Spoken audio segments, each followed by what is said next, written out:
everybody. Hello, hello. Welcome to Monday. Still getting used to Monday as a stream day. Doesn't help that we're at kind of an unorthodox time today, but I'm very excited to do some painting today. I've got all my stuff here with me. Got my brushes, I've got my paints, I've got my watercolor pencil, got the forbidden gelato that is jelly gouache, which, by the way, holding up, still very jelly. I don't know if it's the humidity here, it's very humid, but the consistency is still very much like it was when I first got it, which is wild.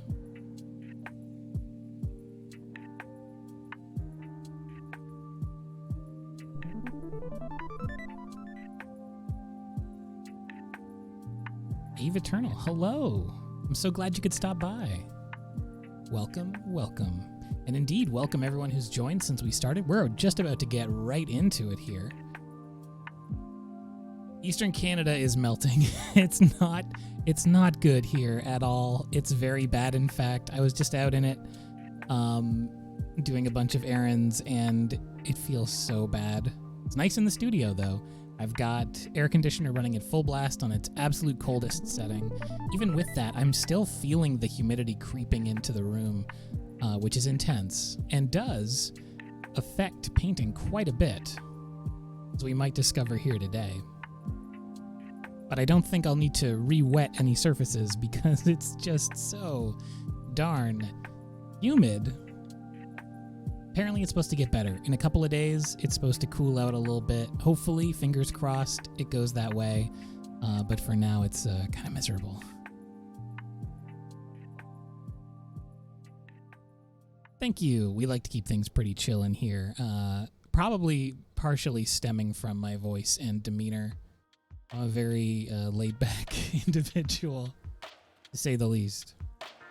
I am going to switch it over to the art cam now, because we're just about to go. Boop. There we go.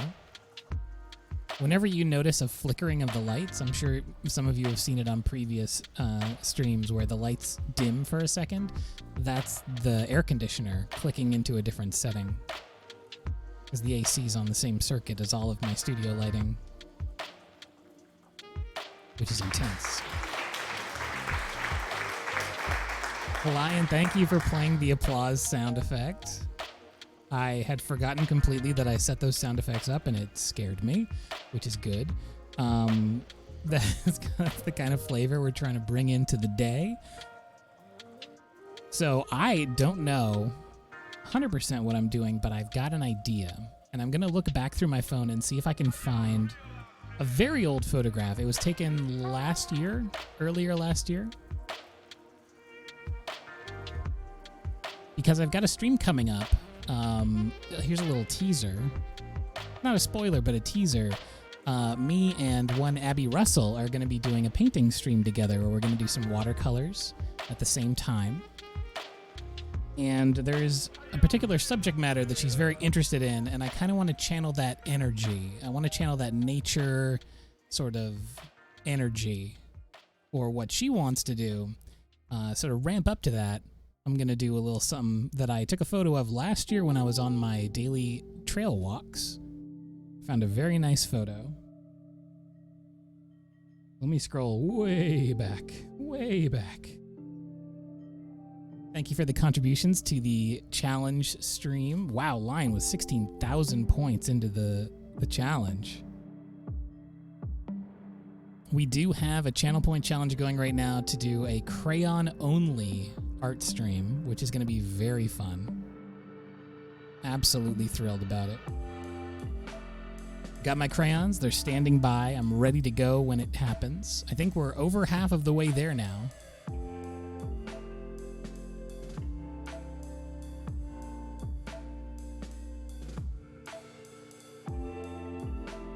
All right, 2020. There it is. I found my reference image.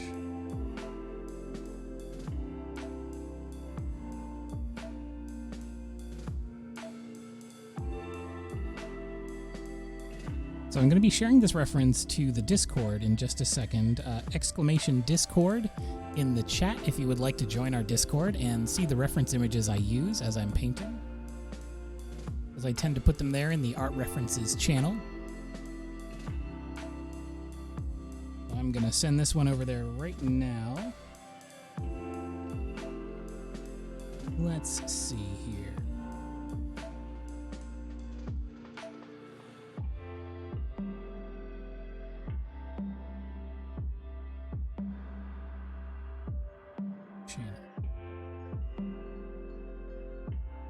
All right, there we go. I'm going to put that up there in the references. It is now posted. And then Casey says gouache. I'm sorry, you said gouache, which I like. I'm a fan. If I was better at doing the goofy voice, I would just do it all stream. So the jelly gouache comes in a jelly state. I likened it mostly to like a mousse or a whipped pudding texture. Very light, very airy. Not as dense as it looks, although it's heavy. But I think that's mostly the container, honestly. And I thought for sure it would dry out a lot faster, but it actually isn't drying out very quickly. I think due to mostly the humidity here. It's been very humid all summer.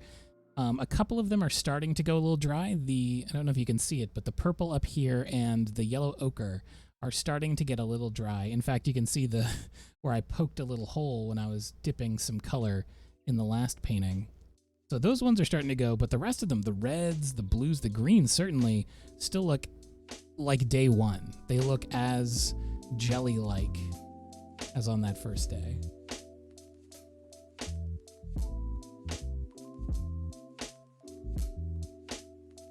Oh, see, you highlighted the punchline, but you didn't highlight the setup, Casey. That's how I didn't know.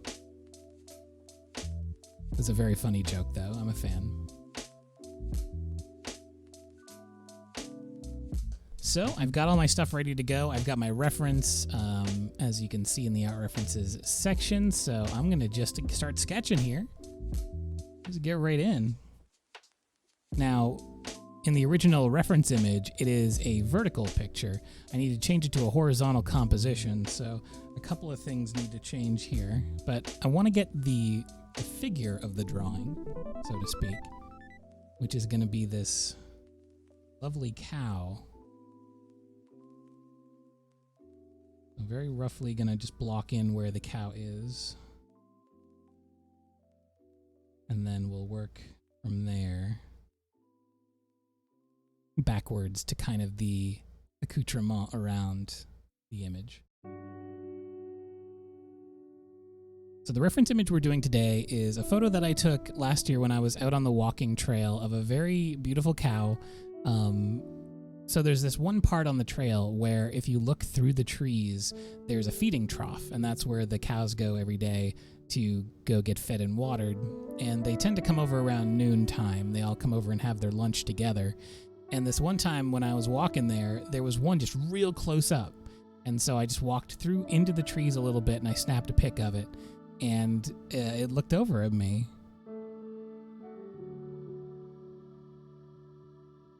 And I said, hello.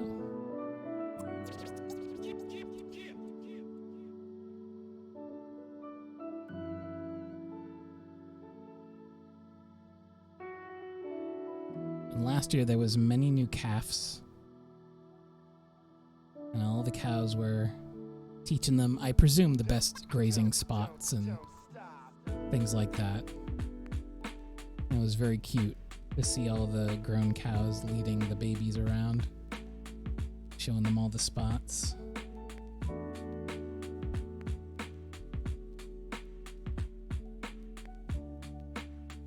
Ooh, thank you for the magic. Very mod mother, I appreciate that.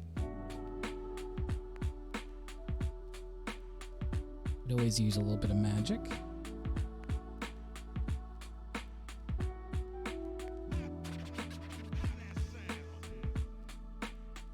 Bovines are very straight-backed. I guess horses and cows kind of share that quality. Probably what makes them pretty good to ride on. Well, I don't know if people ride on cows, but people definitely ride on horses. They've got that nice saddleable back.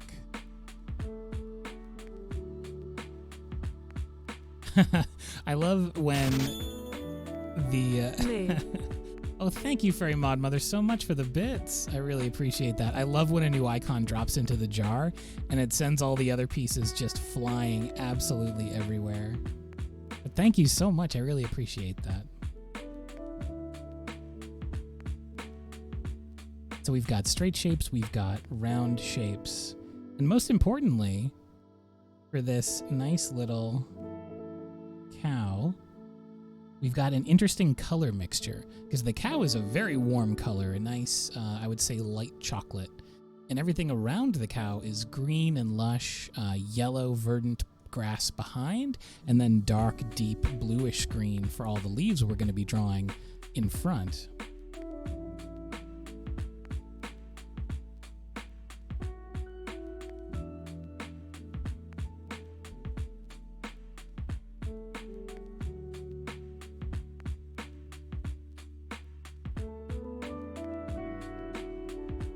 So I'm not really focusing too hard on the details, but I want to get a lot of fun stuff kind of placed in position.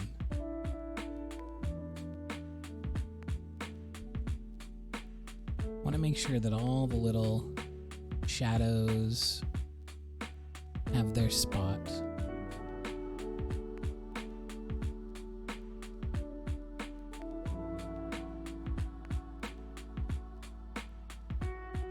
And then these sort of folds on the neck as they turn to look over. All curious and cute. You notice mostly I'm focusing on the face, and it's this interesting thing in art that I didn't hear too much about until I started watching Baumgartner restorations. I don't know if any of you watch those videos where Baumgartner restores works of art. He's an art conservationist. And whenever he's doing touch-up on a painting, he pays extra close attention to the facial details. Any of the faces, the most important feature, because it's always the thing that people look at first and sort of linger on the longest. So if you can get those details right, the rest of it you can kind of fudge a little bit. Which I thought was so fascinating, because it is really true. Like, human beings love to look at a face, and we love to recognize faces in things. It's one of our powers. So I'm taking extra care with this little face here. Kaizan, the playlist is from Chill Hop.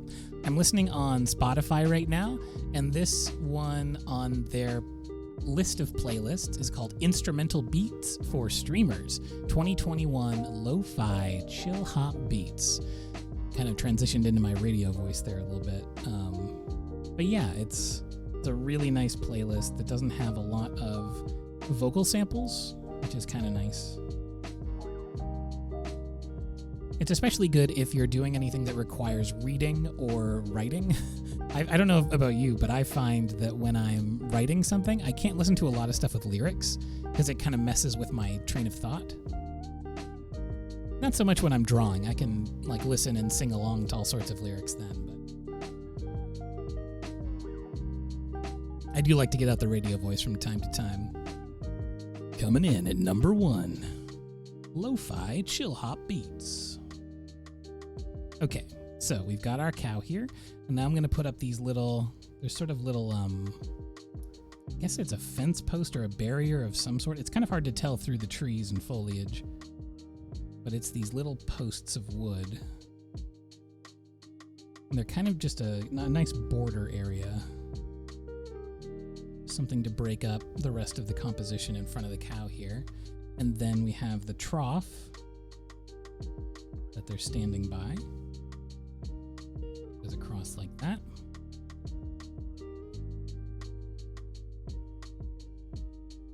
And now out here, there's a bunch of leaves, foliage, because I want this to really feel like I felt on that day. where you're looking through the trees. Almost like if this was animated, if I was developing a shot right now, if I was storyboarding this, I would definitely have, this is a push-in shot.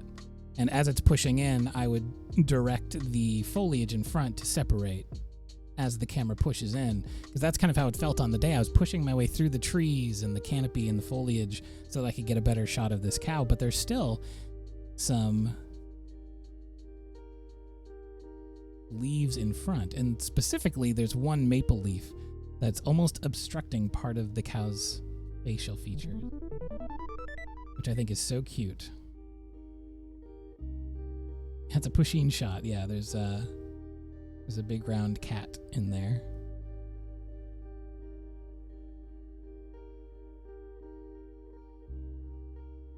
Yeah, all the cows around here are very, very well loved and taken care of. They're all very chunky and they all seem very happy, which is nice. I'm gonna put a little bit of shading on that leaf just so I can kind of get an idea of the space here, and then we're gonna get this big branch, this huge branch here that's kind of in the foreground. But it's so close it might be a 5 or 6 ground, honestly.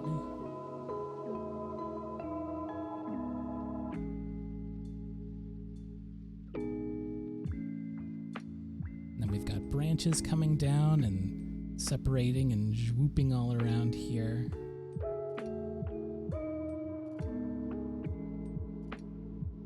And then down in front, and I just want to sort of indicate the masses of leaves, these larger areas of color that I'll be putting in front of the subject. I don't need to draw every single individual leaf. What I need to do is determine the big spaces where those leaves live.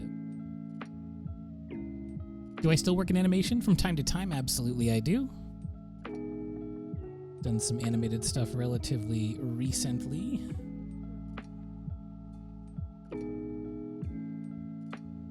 And I love to ask to be asked to be a part of that world from time to time.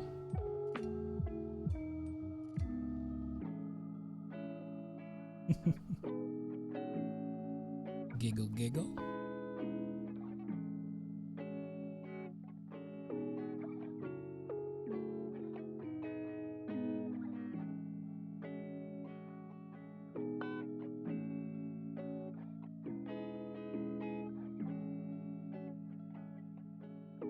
Flowing leaves, big flowing branches. It's nice to remember when doing branches that while they do have lyrical flowing shapes, they're long, they're lithe, there's also a lot of just crooked nonsense in branches. Sometimes they just kind of lightning bolt out for seemingly no reason. Although I assume the reason is usually there was a day when there was some good sunlight over there, so they went boo, boo, boo, boo, and they grew in that direction.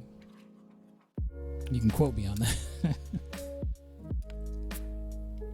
I'm going to put big blocks of leaf material all through here and kind of draw in the negative space where the leaves aren't down here, just so I can go back in and know where not to add that leaf color later on.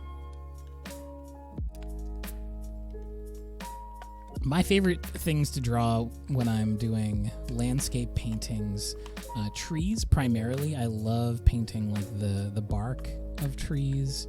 I love painting weird shaped trees, old gnarled trees, droopy willows, all sorts of things like that. But I also love a good mountain. Trees and mountains, those are two things that really love a shadow in brilliant ways. Mountains with their sharp edges and slopes, and especially when they're snow-capped, they have like the blue side and the white side, and you can do a lot inside of those shapes. It's big shapes that turn into smaller shapes that turn into fine detail, and they're very satisfying both to paint and to look at, which I'm sure is why so many people over the years, so many, have dedicated so much time to drawing and painting them. That would be a lot of the majesty of a good mountain.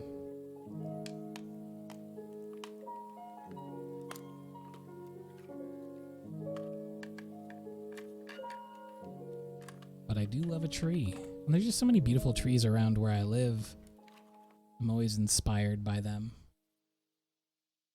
In terms of stuff that I love looking at, observing, I do love painting them, but I don't paint them nearly as much as I observe them, is clouds. I love looking at clouds. Love, love, love it.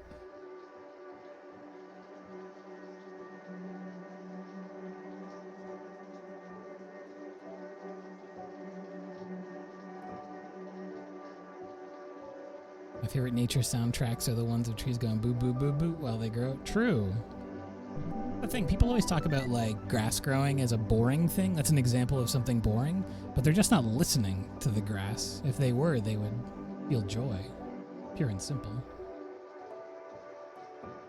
So for a lot of the individual leaves, you know, I got these big blobs of leaf area in here.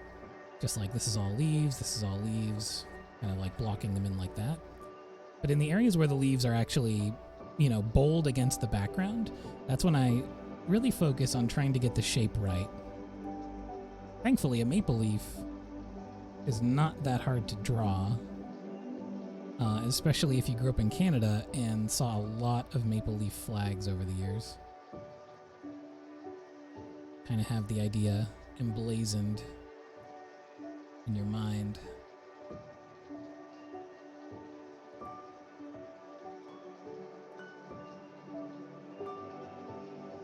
But I'm sort of oscillating between actually drawing the individual leaf shapes and then just sort of drawing abstract curves and twists and bends.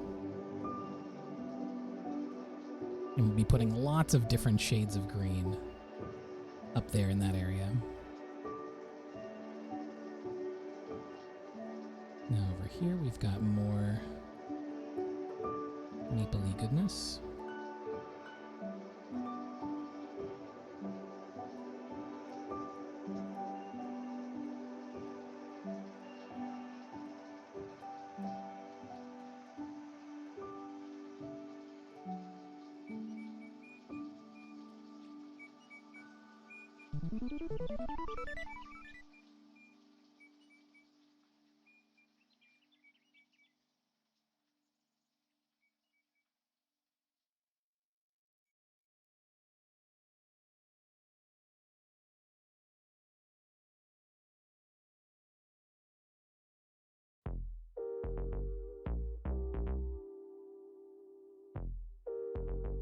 Okay, we've got lots of leaves mapped in now.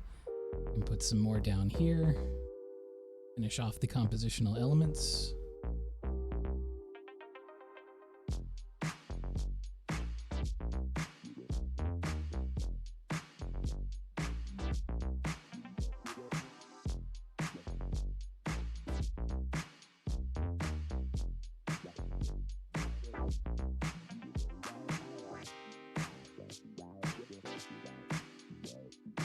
And then back here we've got, it's just sort of the field. And there's a couple of different color shifts that happen back there, but they all need to be really, really light, kind of blown out. I want to make it feel the way that it did when I was, you know, hiding in there taking a pic of a cow. Which is the foreground's going to be really, really dark. And then the midground where the cow is going to be medium. And then the background is going to be very washed out and light. That's generally how cameras pick up those elements. They get overexposed. Make sure that these are very dark. Okay. Now, go in and start painting. What was the hardest thing to try and replicate in a drawing? Good question. Getting a nice realistic, I mean, if you're trying to go for realism, I guess, which I am part of the time, certainly, at least the idea of the realistic element. And I would say texture, in that case, it can be very difficult, depending on the type of thing you're trying to do.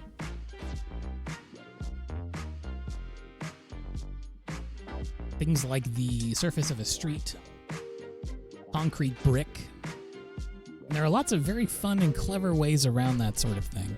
I know a lot of people use sponges. That's a very old school technique.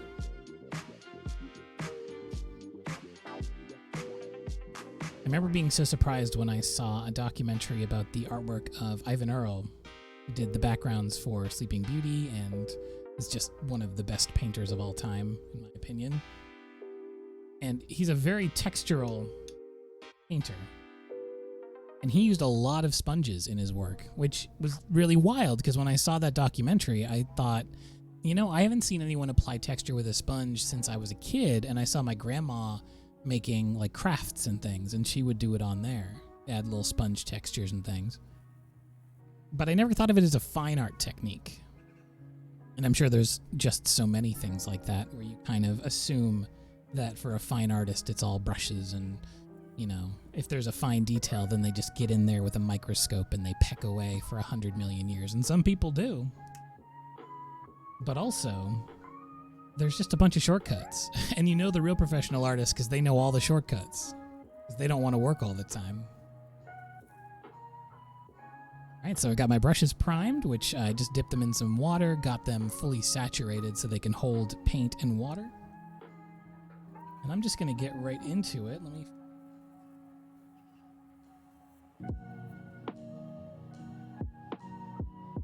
Got my palette knife here, and I'm just going to use this to collect different colors. I'm going to start in the background and work my way to the foreground because I want to start with the lightest elements here first, and then I'll work my way into these very dark foreground leaves and things like that. So I'm going to get some white, of course, because we'll need white for tinting and also for opacity. So I'll drop down a little bit of both of these. Bloop, bloop, bloop. And then we're also going to need a lot of green. So for the green, we're going to go with this one. I'm going to put a little bit of each on here. I don't need a ton of each, but it's kind of hard not to take a ton when you're working with the jelly. Because they give you so much. They give you 30 milliliters per little tub here, which is bonkers. I just kind of go for it. And then we'll need some blue for tinting the color into shadow. I want to make those colors dark, especially when they get to the foreground.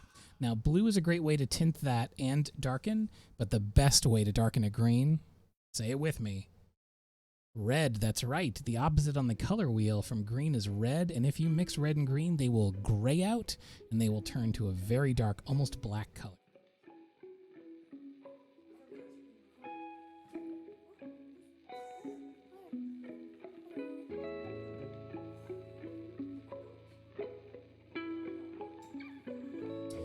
Nathan Fowkes also does his sketches in a similar reddish brown to you. Why this color instead of a regular pencil? Great question. I use this pencil specifically, not just for its color, but for its water solubility. So this is a watercolor pencil, which means that when I put the water down on top of it, depending on how much water and how hard I scrub, I can rub the actual pencil away. Which means in some parts, I can completely eliminate those pencil marks if I want to. In other parts, I can leave it a little bit lighter. If I push especially hard with the pencil marks will remain. I feel like some of these leaves and things, the pencil marks will still be there by the end of the drawing. But that's the main reason. But also, for anyone who has done maybe oil painting, you generally can tint your canvas and then work on top of that tint to give more character to the piece you're working on. So even if you're painting a bright blue sky, if you've got a burnt umber undertone, it's going to make that sky really glow, especially because it's offset by that burnt umber underneath, for the little tiny specks that peek through at the end of the drawing. And I've done that before with gouache using a base of acrylic paint, something that isn't water soluble, something that sticks and stays.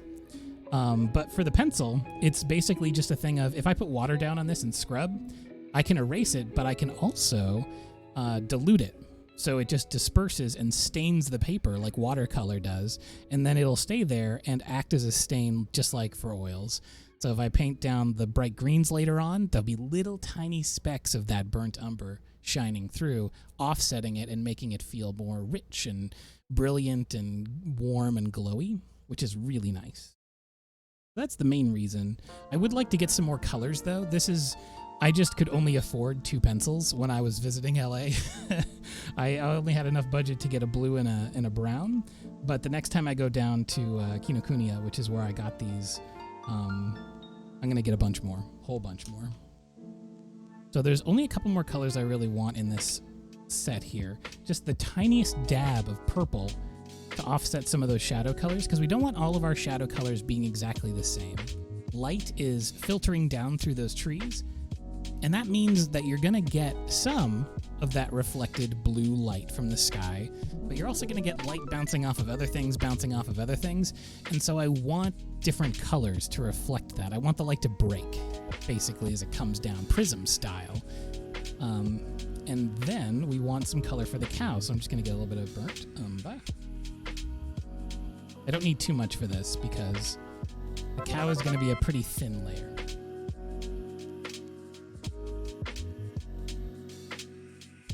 Go. You're very welcome for the info, and thank you so much for the Prime sub. I really appreciate that. Thank you, thank you.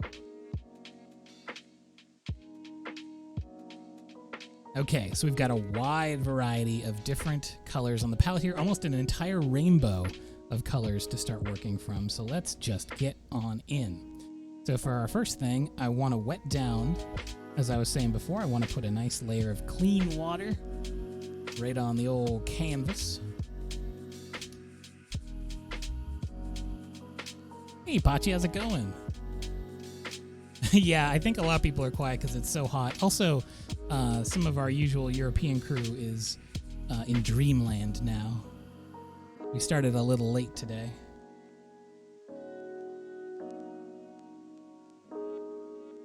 So as I put down this water, watch up here. You see the lines dispersing and turning into that nice burnt umber kind of stain. And how they make these pencils, as far as I understand it, is they just take basic watercolor pigment, and instead of the usual like gum binder, they just make a solid binder, and that's how they put it into pencil form. Kind of waxy. I'm just going to cover this whole thing with a thin layer of water. Now we're going to set up the background, the distant background, so that's going to be bright white. A little tap of green back there. We're going to have a lot of yellow in this as well. I'm going to go in with green, yellow,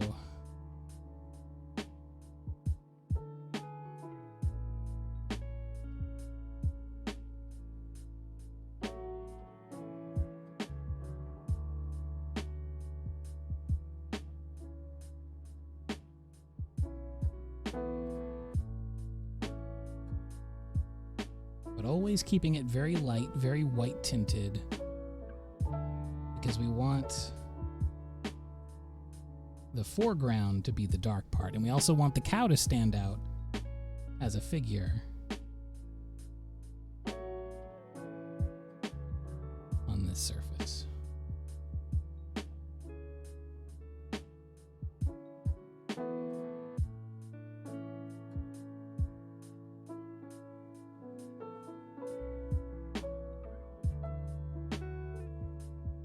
Now, if I put down any colors and I want to blend them, I just clean the brush off and then go back in with some nice clean water. And the farther back into the background I go, the lighter I want it to be. I'm just going to get a little bit of blue, a little bit of white. Get that nice and pale.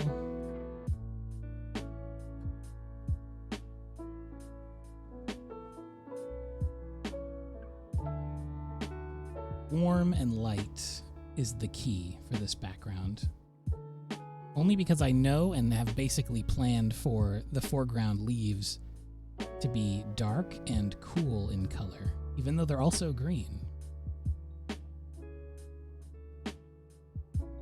Now I also want some purple, so I'm going to get some purple and a bunch of white. I'll dull it out with some of that green color here.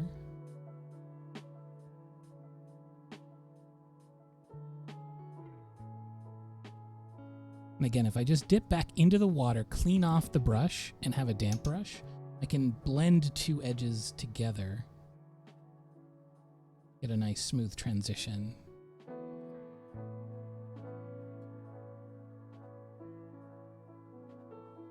I'm keeping the saturation low back there. And then I'm going to go back into the white and stronger into the blue. Make a really, really nice bright blue sky. That'll go.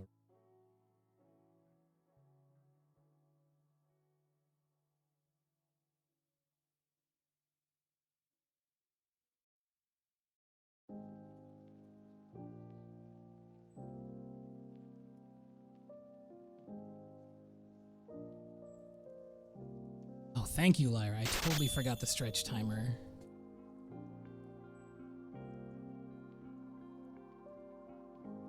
Is that going to play out? I'm hoping it will.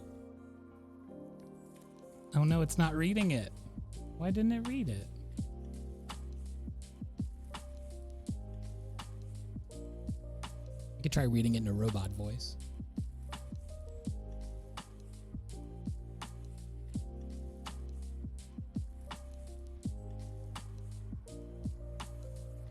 We do miss you though, Redbird. I hope you're having a good sleep.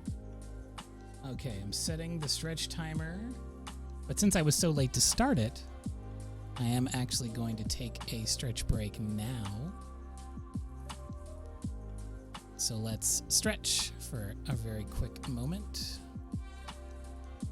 as I click 100 buttons on my computer.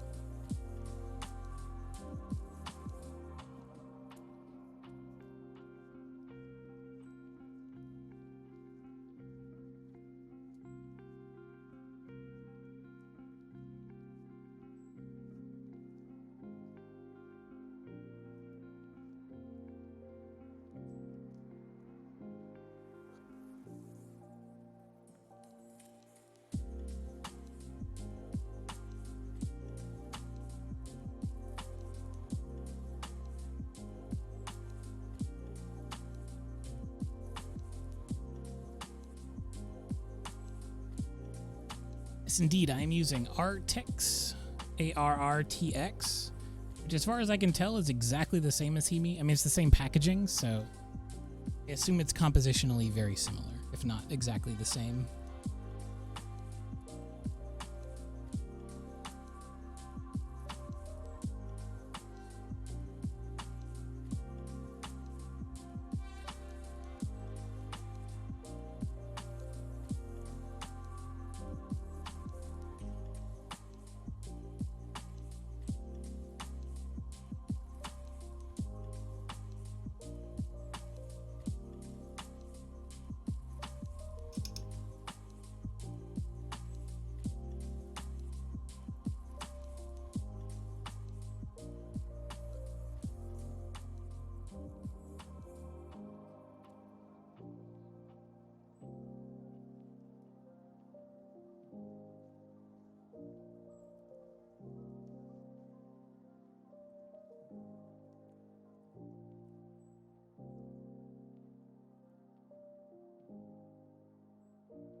Okay, so now that we've got that background set up, I'm gonna put a little bit more white in the back.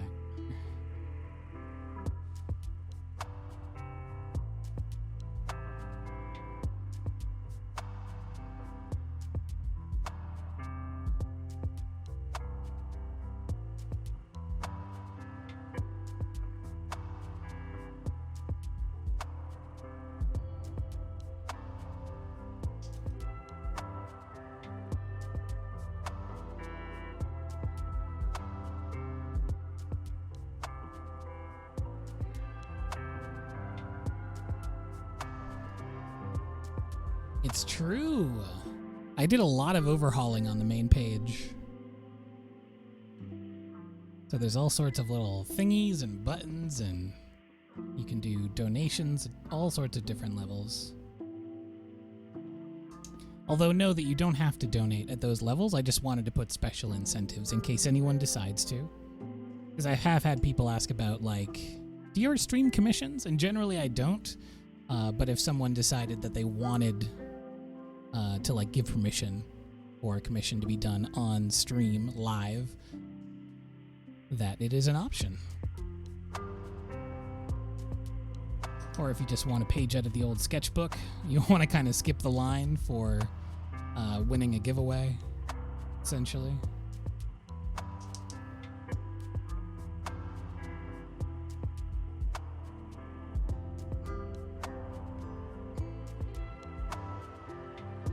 Okay, I'm going to make sure that my rigging brush is fully set up here. I'll be using that probably quite a bit when we get to the final bits of this piece. So now we're going to focus on our bovine friend. So I'm going to start in with some light, warm colors.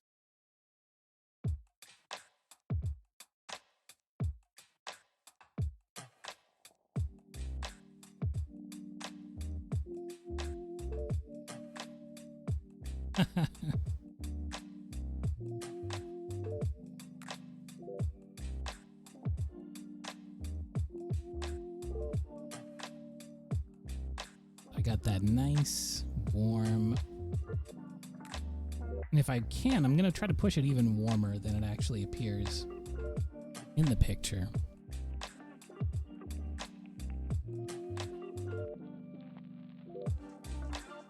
But basically, first thing I want to do is just set down a base layer. So I want to have a local color. In this case, this nice, warm, almost caramel.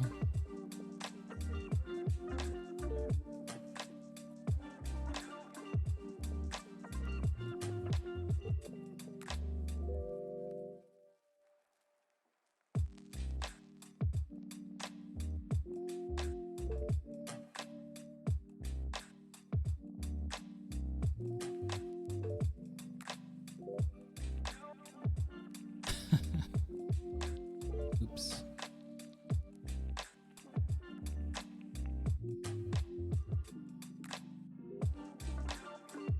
I have been trying to add more pieces to the store lately,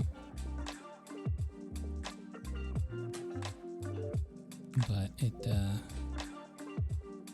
tricky to find time.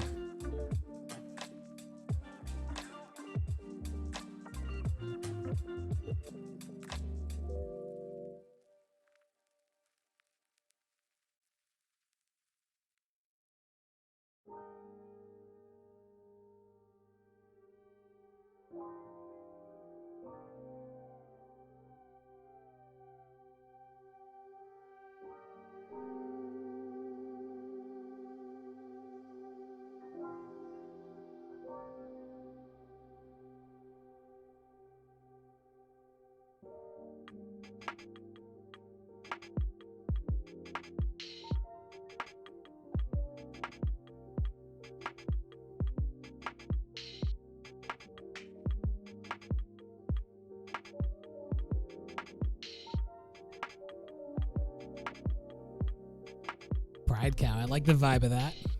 I'm down with that.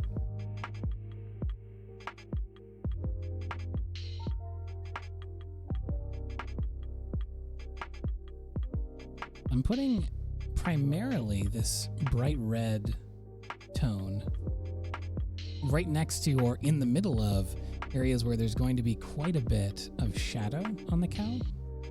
I'm doing this because generally speaking, where the dark meets the light on a surface, especially if it's direct light, there's going to be very high saturation between those two spots.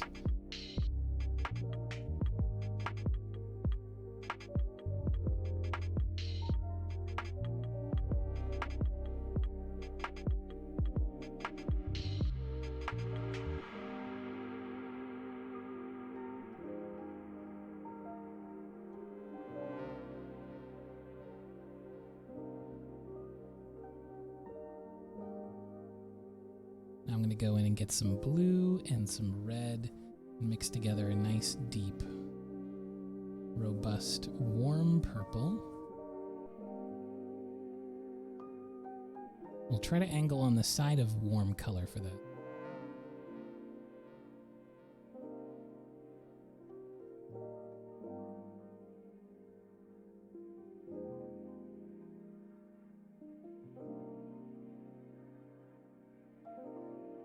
I'm taking out a little bit of the moisture.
Now I'm going to dip into something a little more orange. The shadow on the side of our friend's face here.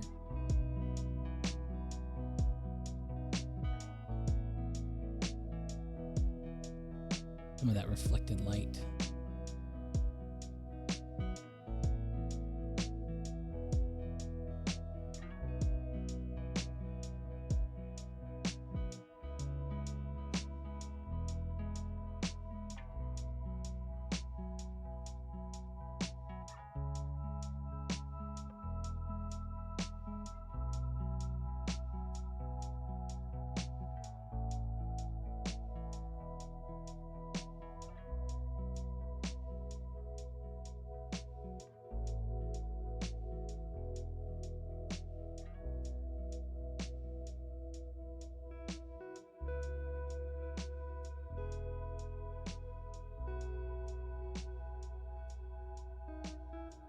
Again, taking proper care with the subject's face, just so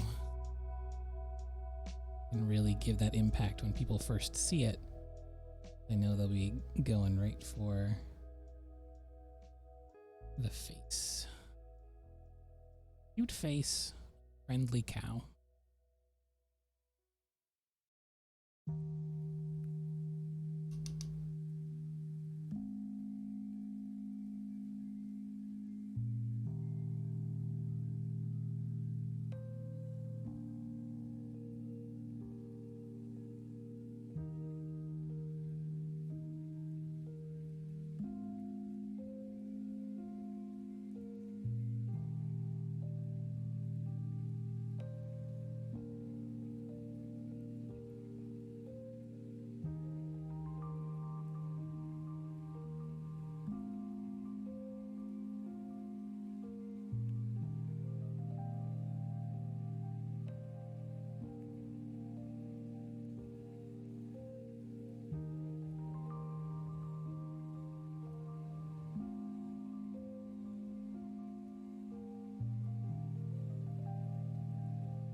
Nice to work on a slightly larger working space than I usually do. This piece is a few inches bigger than my normal paintings. Because of that, I was able to zoom the camera out a little bit so you could actually see more of the palette and like the water dish and stuff like that, which I like to have in frame. But usually when I'm working really small, I gotta zoom it in pretty far.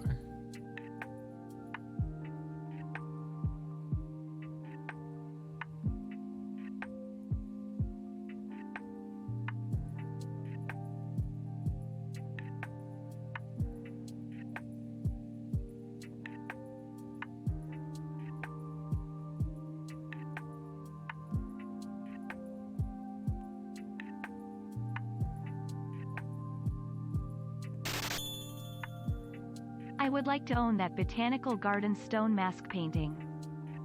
Oh ho ho! Thank you so much, Pluta, for that $100 donation. And absolutely, it's my pleasure. I will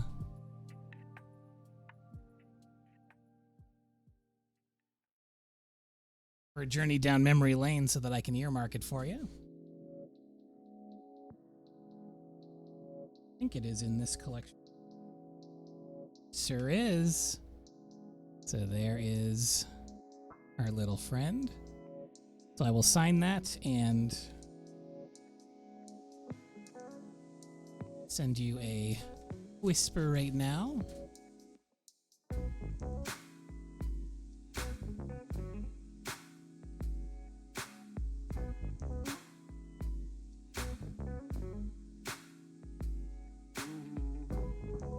Oh yeah, we've done this song and dance before, so I think I have all the relevant info I need from you. But just in case, can you resend the shipping address again? So I think I've archived that email. And then I'll have it right off to you. I'm actually making a mail run tomorrow, so this works out very nicely. Thank you very much, and thank you for picking it up. I'm always extremely happy when something I've painted can go to a good home. Look how light and airy this piece still feels. It's so bright, it's so overexposed, and it's gonna feel extra, extra bright once we put those really dark leaves and branches and stuff in the foreground. It's gonna feel so much more light and airy. I hope I can really capture the heat also that I felt on that day. It was a hot one.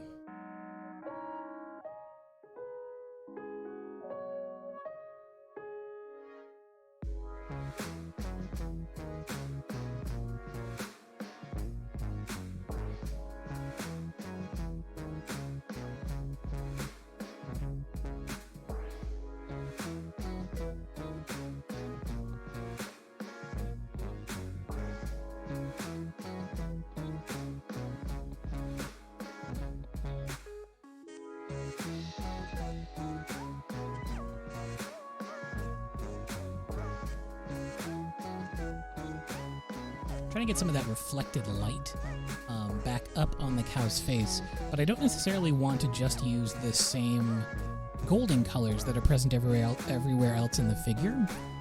So I'm putting in a little bit of purple and white and trying to make it feel almost like, I don't even know, like there's something, I mean, it's reflected light, so it's standing on something that would be casting a purple shadow or reflected light back up, almost like sort of fifth bounce reflected light from the sky.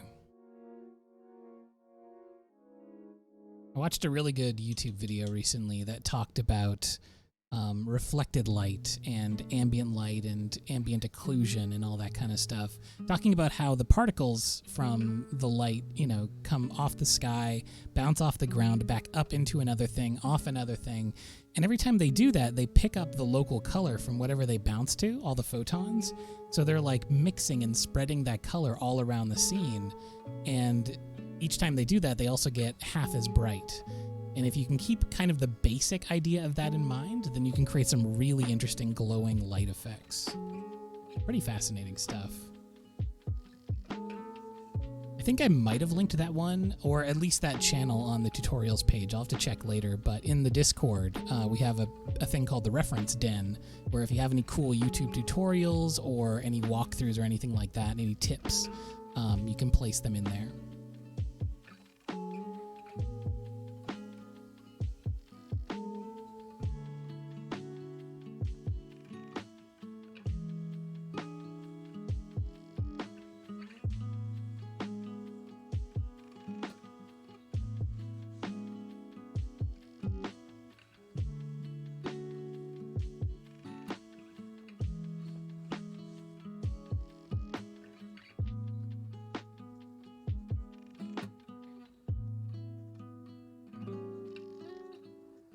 We've got our stretch break ready to go.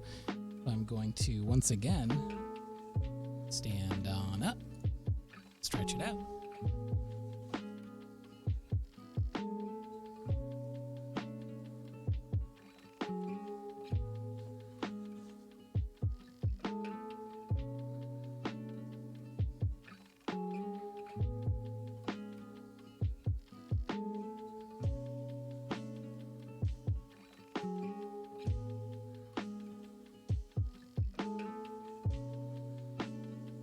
Also chewing on ice chips like an overheated dog. Anything to keep the temp down.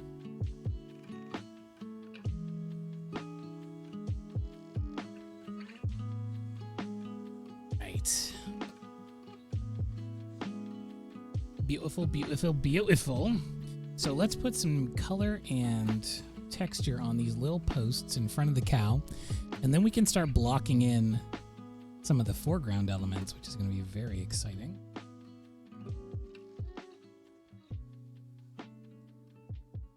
I'm purposefully trying not to use too much green for anything in here, even reflected light. I do want a little bit of green be represented in these posts, because there is light bouncing up. I mean, the subject is surrounded by green.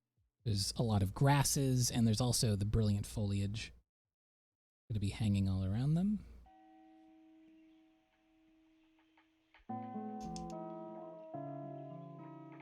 Let's rig and brush and dip into some purple and some burnt sienna, as well as this color that I've already established for the rest of the post. And I'll get some red and I'll get some green, mix those down into a shadow color.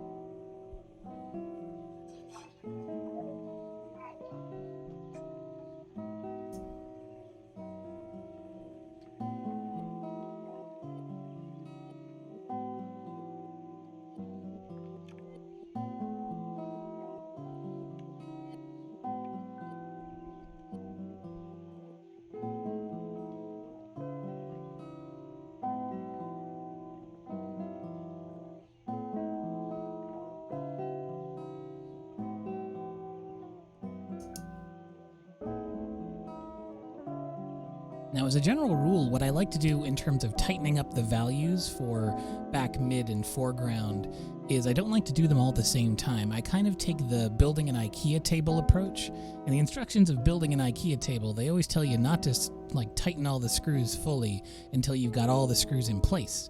So, generally speaking, what I like to do is get most of the values in place, layer everything up, get everything to be on the page first, and then I start tightening the screws to get everything fine-tuned, going back and forth between all of them. Because if I push one value too far into the dark, it's annoying to get it to come back up and can make it very muddy looking.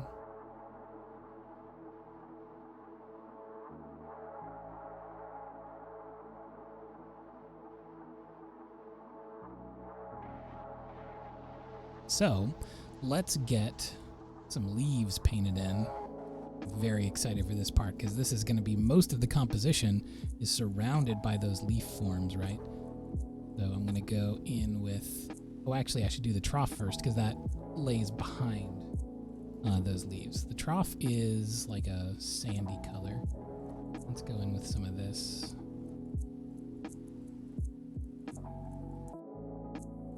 The top to bottom gradient, light to dark, so we'll go in with the light first. And then we'll add some water underneath that. And then we'll get some of this dark color from the posts down below.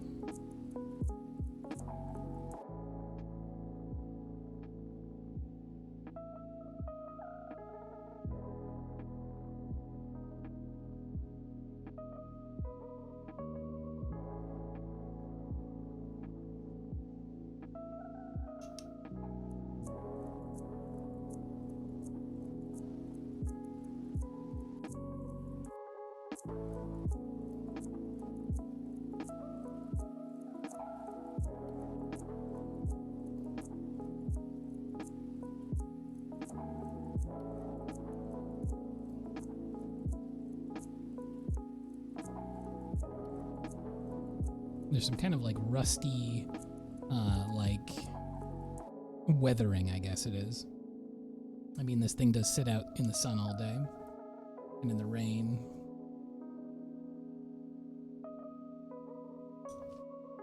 I'm just going to mop up some of this muddied color.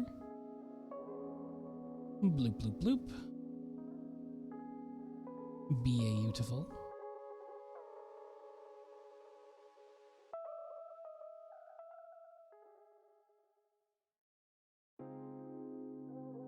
Now we can go in and start painting those leaves. So the base coat underneath is going to be a bright, almost like this grass color back here, because there's grass, so it kind of goes like field, cow, trough, grass, trees. So down here, we've got those bright grasses. Again, I'll go in with just a very light combination of the titanium white and some of this green. I want to make it slightly darker than what we have behind the cow. And I want some of this yellow, this sort of lemon yellow from the tray here.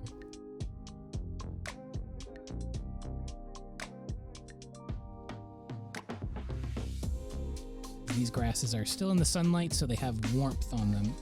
They're not completely cool in the shadows.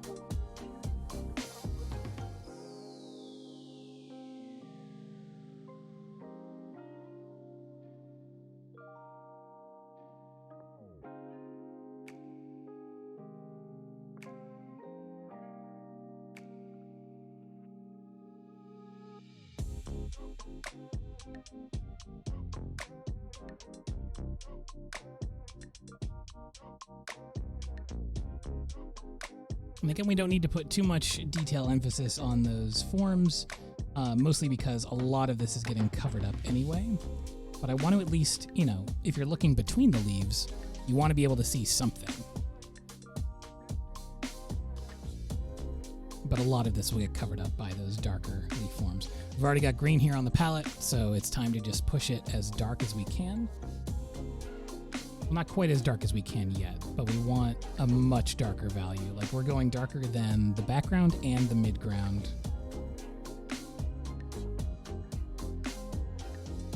We'll get some of this medium green, we'll get some of this more yellowy, deep green.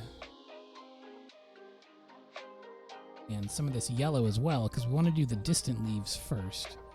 And we'll lighten it up a little bit with some white.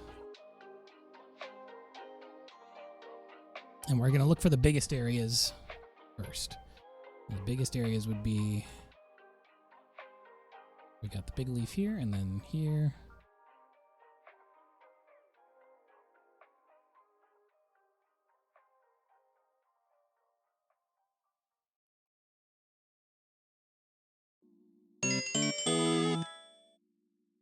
Well, hello, Beth B. Rad and all of those raiders coming in. Hello, welcome in. Make yourselves comfy. I hope you're doing well today. Hope y'all had a nice stream. Let me know what you were up to. Thank you very much.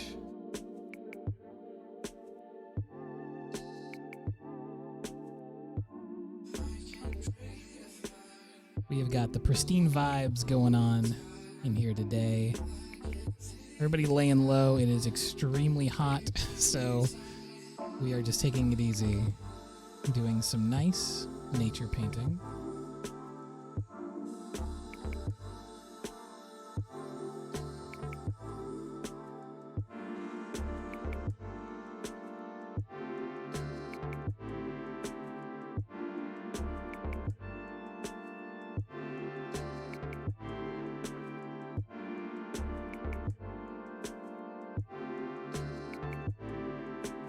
So as we get into the larger masses of paint here,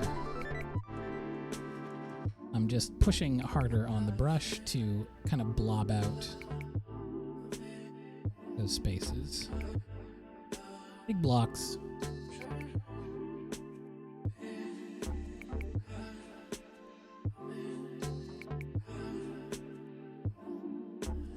Parody of an Italian poster. I am not familiar with the source, but that sounds very fun. And I love to hear about it. Not in Vancouver, no. I'm over on the East Coast. I think everyone's kind of getting slammed today, but I hear it's extremely bad on the West Coast right now. So my heart is with you if you're over there in the West Coast. I know that down in the States, it is extremely bad as well, down in like Portland area. Not fun. I'm staying in, I'm staying safe. We had a special heat warning issued by the province today, being like, hey, don't do it, don't go out. And I had some things that I could not put off. I had to go out and take care of some errands, and I melted almost instantly the second I went outside. And I had more things planned, but I had to cut them short and just get in. Too much. Vancouver's brutal. Ugh, the worst. The worst.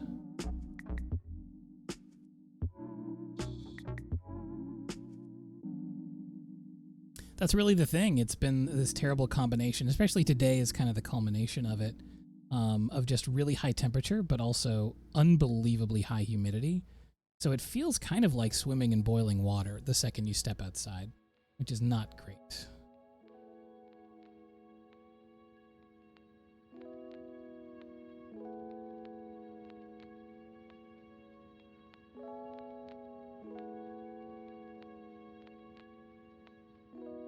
So we'll stay in, we'll stay cool, and we'll keep vibing. I've got the AC cranked on full blast. And there it shall stay. You'll notice I'm holding up higher on the brush, allowing me to get more random strokes, just kind of letting the natural hand jitters move my brush around, placing those leaves in a bit of a wilder formation. And then if I do need to get more accurate, whoop, I just go up closer to the top, and I'm able to get that fine tune. Which I'll need to do definitely when I'm putting in more of the actual maple leaf shapes.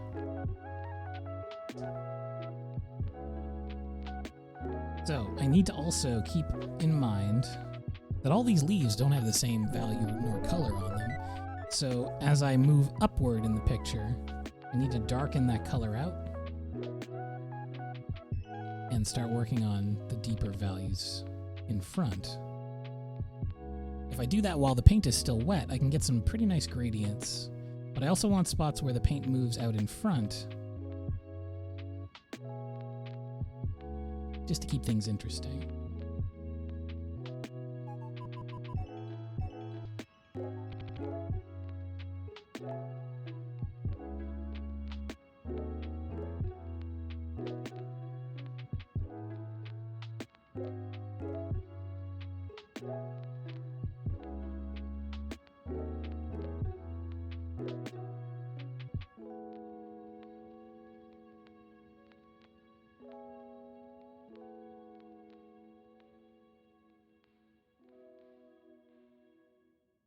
Ireland does seem very, very beautiful. Closest I've been is Scotland. I would love to get back to the UK / British Isles at some point. There's a lot of really cool geological similarities between where I live and the UK, because they used to be part of the same landmass. And then when Pangea split, so did they. So in Nova Scotia, if you go all the way to the north of the province, we have the Highlands. And they're actually the exact same geologically as the Scottish Highlands, although in Scotland, they got the majority of the landmass, so they're way bigger over there. But it's really wild driving north here, and then suddenly, out of nowhere, you just have these huge highlands. Very striking.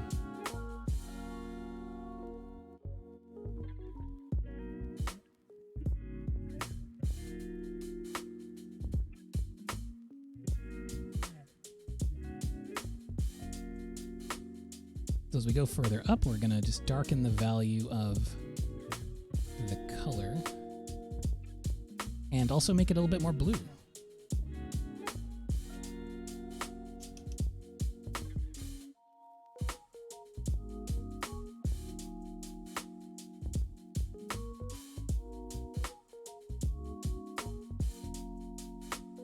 Oh, hey, Kate. How's it going? Yeah, I was just talking about how Nova Scotia and the UK, they used to be the same landmass, and then they separated many, many, many millions of years ago. And how it's really neat that, like, the Scottish Highlands and the Cape Breton Highlands used to be the same thing way back in the day.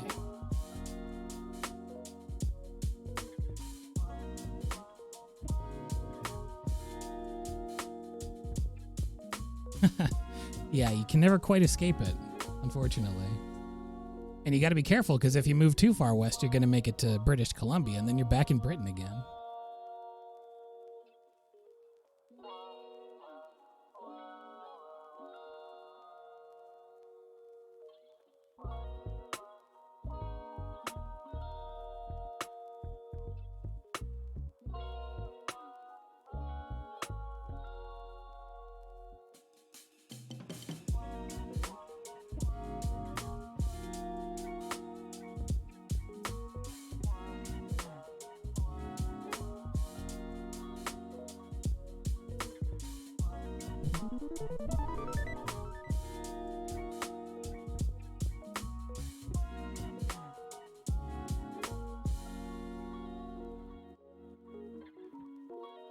Now I'm going to start adding some red into the mix here. Really, really deepen these colors up. Get some of the more extreme dark values.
time for another stretch.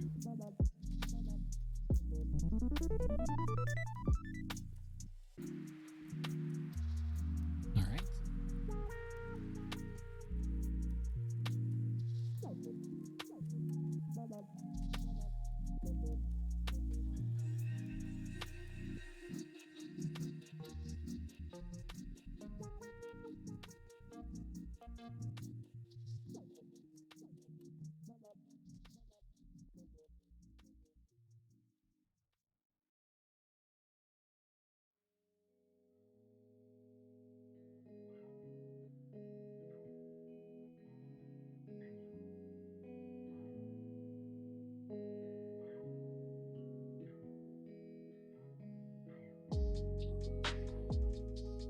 Oh, how I love to draw a tree.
Thank you so much, Kesara.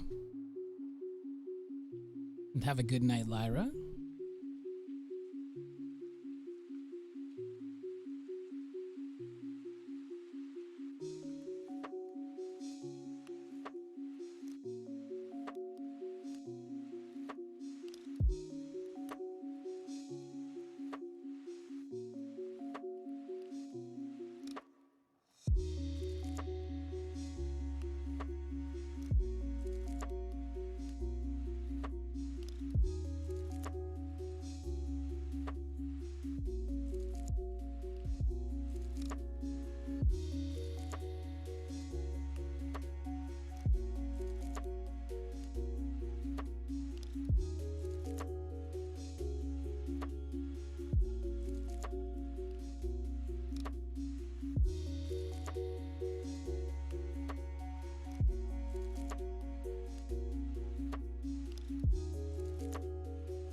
Hello, Triforce. Soak up those vibes.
Hello, hello.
Oh, no, Kate, no.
Ooh, sushi.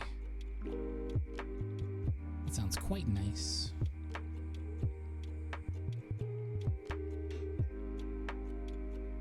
So now I've got a lot of my dark colors down. I'm going to move back to the medium colors and continue to paint in the leaves. I want to fill in a lot of the space up here and down and through here with these leaf colors and shapes. I'll get some paper towel too. Bloop, bloop. Bloop, bloop.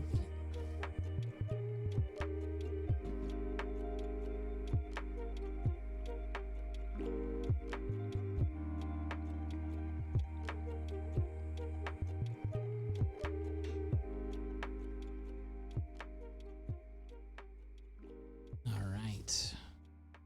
Go back into that nice medium bright green and paint in the rest of these leaves. And then I might deepen some of the shadows that are on the cow's figure, and that'll pretty much probably take us right to the end. We've got another 20 minutes to half an hour left in the stream.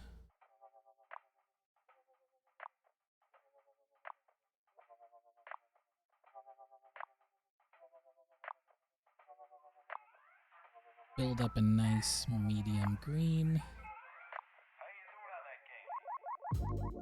I'm so glad you could stop by, Kate. I hope you have a good rest of your day. Enjoy your sushi.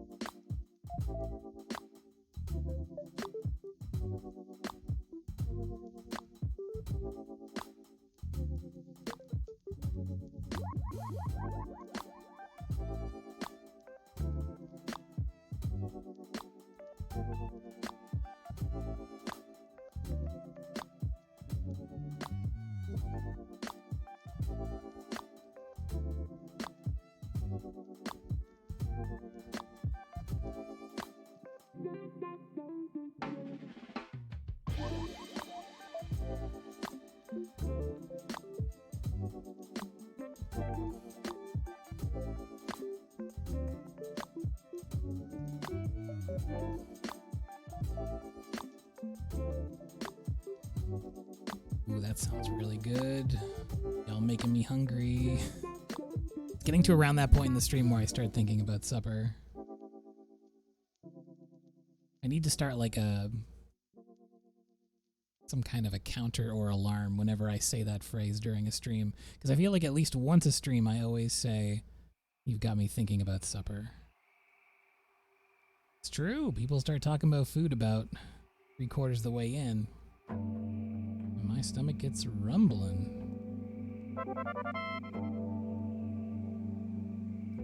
Bear, B-E-A-R. I love it. Thank you, Shattered Shamrock, so much.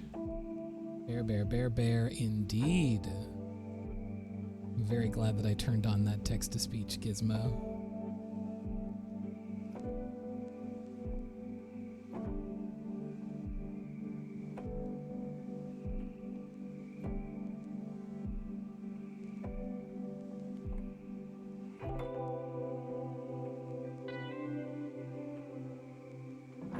Sure does. Yeah, text-to-speech is on sub messages.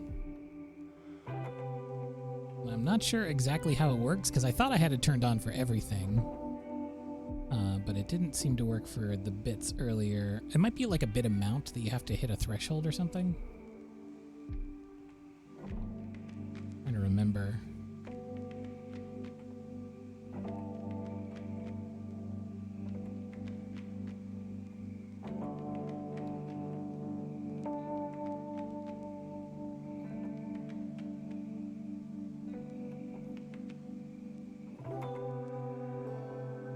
Let me check on that actually, because now I'm curious.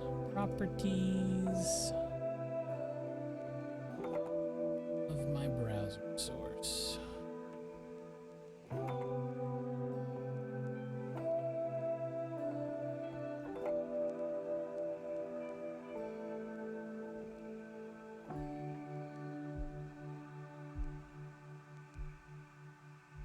112 outside right now? That is too much. Far too much. No, thank you. Do not want.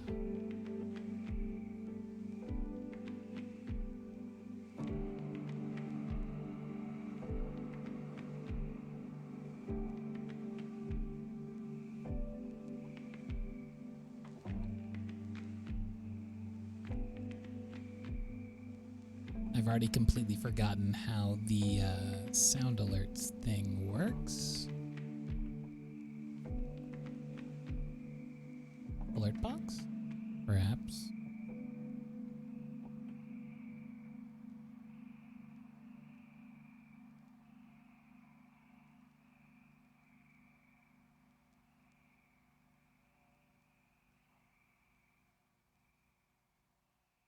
$44 Celsius. No, no.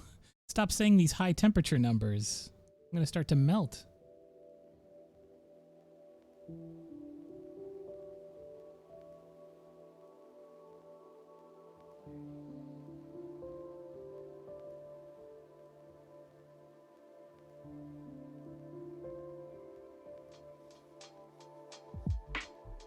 That's so darned hot.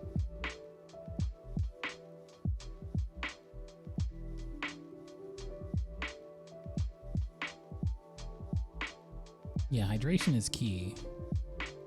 For sure.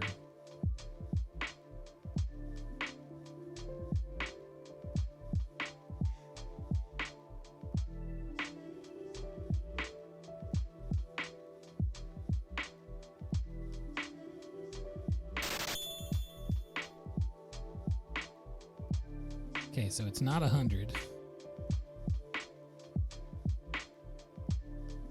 How did I even set, like, it feels like a ghost set this up for me because I literally see the browser source here, but I don't understand how I set it up. Am I magic? Am I made of magic?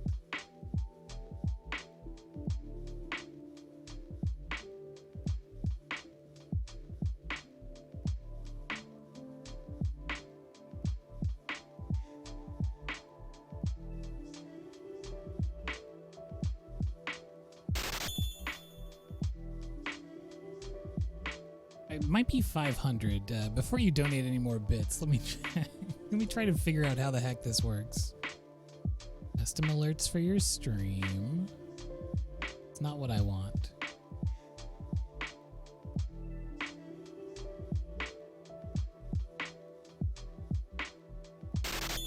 If I test this donation. This is a test donation for $91. Okay, so the donation thing works. This is a test bit alert. Huh. Makes you think. Aha, I found the text-to-speech thing. Yes, its minimum bits is 500. I'm going to lower it to 100. I didn't realize there was a minimum bits thing in there. Give me a second to save it. Okay, it should be 100 now. Man, computers are so confusing.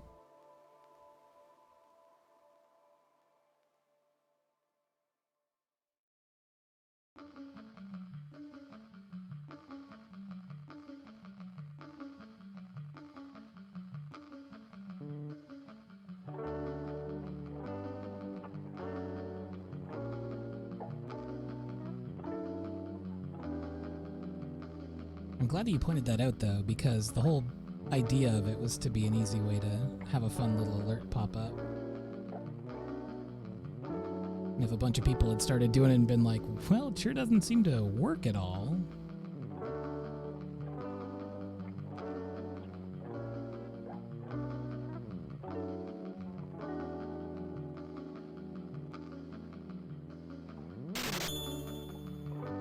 Quack, quack, quack, quack, quack, quack, quack, quack, quack, quack, quack, quack, quack, quack.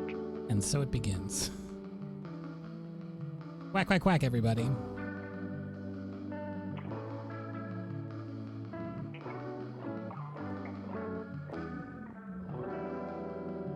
Doing these maple leaves is great calligraphy practice. In these little contained shapes and strokes.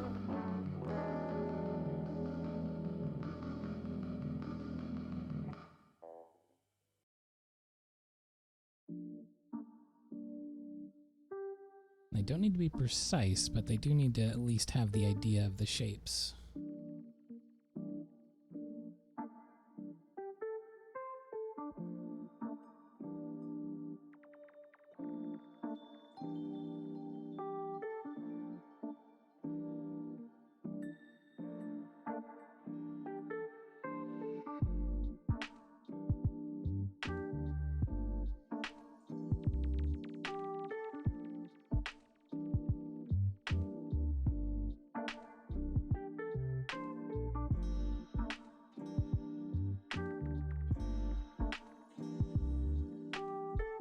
I did know this was going to happen. Honestly, I'm very happy. I exasperate only for comedy purposes. This is exactly what I wanted. Because I first saw it on Abby's stream, and I thought it was the funniest thing. People would just, like, donate bits and say some nonsense, and it seemed very cute and fun.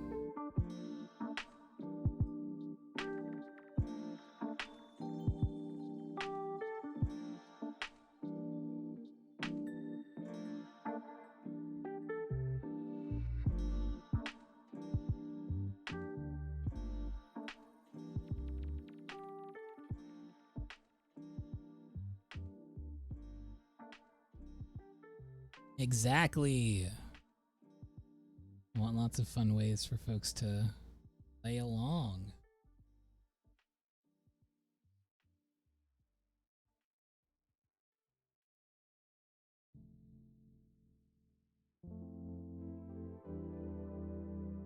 Speaking of more things to play with, I still have, I think, let me double check here, but I believe I still have a couple of slots left for animated emotes, so if anyone has any ideas that they would like to see for little animated bears, let me know.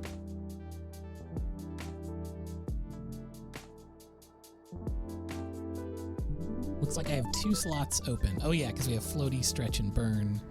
So 2 more slots for animated.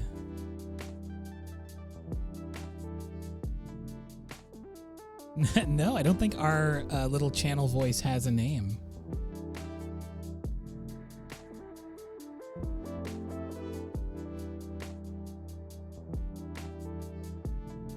The dude face bear, very good. Very cursed in the best possible way. Lyra will be thrilled.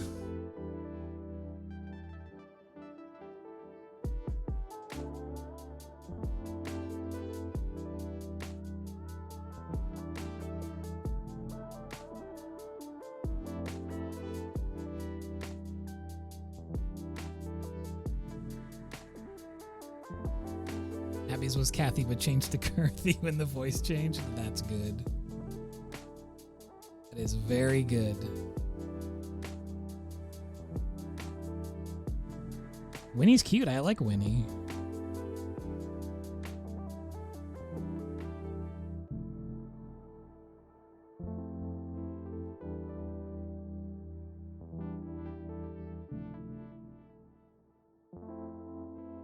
Short for Winnipeg. Winnipeg the bear.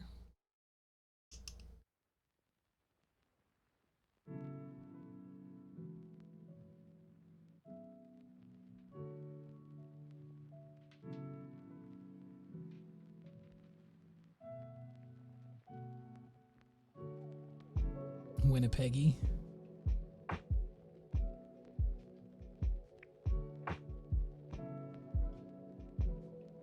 Yay, 16. I could take over for that guy.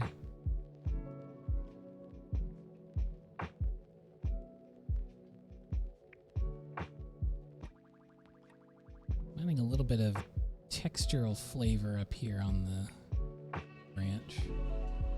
Using a transparent and very non-saturated layer. Want to kind of make it feel a little bit more like bark.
All right, so this one is gonna be done, but you know what time it is. We're gonna do a wonderful peel. This one's extra big, so the peel's gonna be extra long. Here we go. Gotta get all the way to the back here. Lift up these tabs. Okay.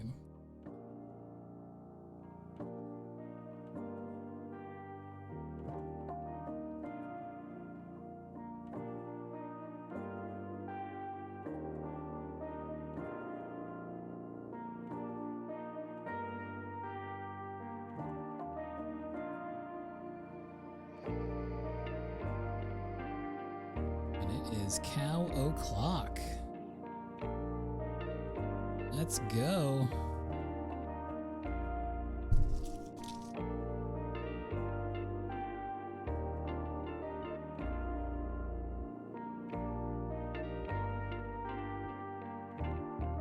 Nice and clean. Give this one a sign. What's the date today? 28th. Month's over. My goodness. June, we hardly knew ye.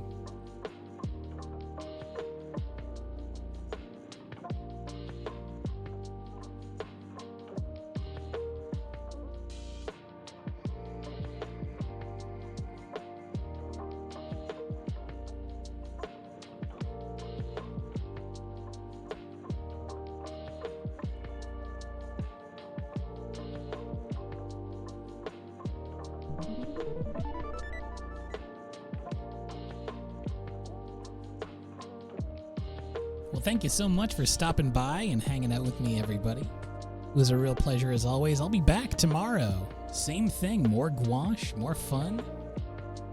Love it, love it. So I'll see you for that. Stay in, stay cool. All I can say, really, that's what I'll be doing. I'm gonna lay low. I hope you all have a great evening / morning / whatever it is, wherever you are. And I will see you tomorrow. Goodbye, everyone.